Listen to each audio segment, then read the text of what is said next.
2, 3.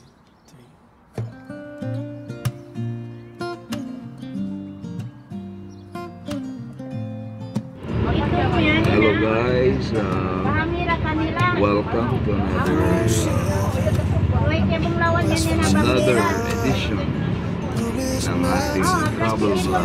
So dito na tayo sa terminal ng Siocon bus terminal bound for Zamboanga City. So travel time is around 9 hours. Maraming dadaan ng bayan-bayan dito eh. 9 stopovers. So bye-bye Siocon. Ito yung ating first.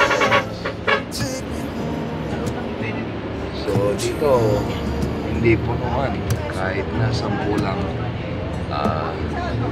tuloy na yung biyahe. So expected time of arrival sa Zamboanga City is around 2 AM. So meron isa na namang option, kaya lang ordinary, kaya sa 4 hours kasi shortcut yung daan. Ito kasi long cut, kaya sa pataas papuntang labas o Piloy, tapos sa kababa sa Ipil at saka going to Zamboanga.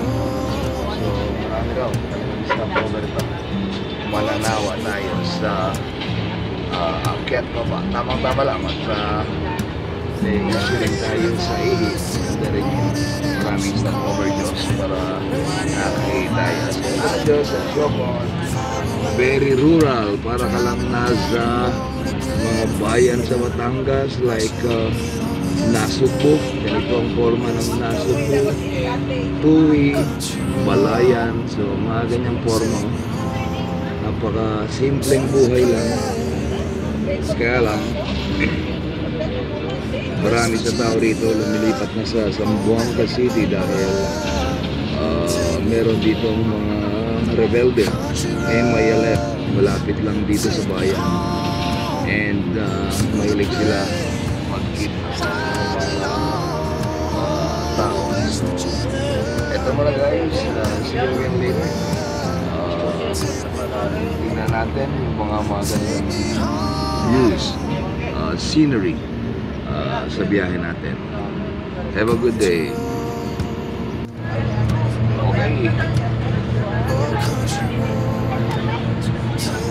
tuloy na ang biyahe natin. Ang daming kwan dito sa Siocon. Ito ang kanilang source of livelihood, rice fields, fishing. Ito yung main sources of income ng mga tao rito, and agricultural land like merong kopra rito, lakas ang kopra.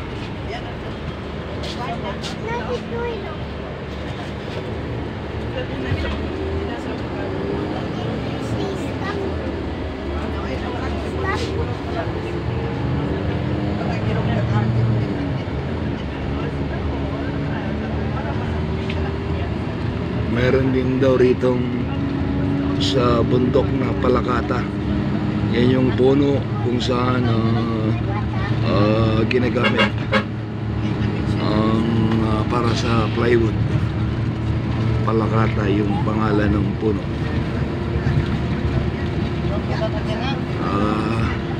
Ang bus daw na ito ay magkakaroon ng 9 stopovers. Medyo marami-rami, kaya inaabot ng 9 hours ang trip to Zamboanga City. Pag ordinary bus, 4 hours lang kaya na makarating sa Zamboanga. Ito yung bundok kung saan babalikan ko para makita yung lupa ni Lolo. Pwede yan eh, puro ang tanim ay coconut, kopra. So dito kopra, coconut, maraming puno dito sa Siocon.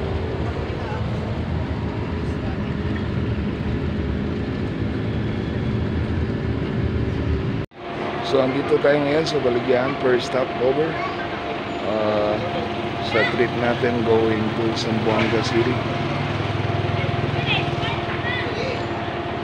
So short pa lang, 5-minute stopover.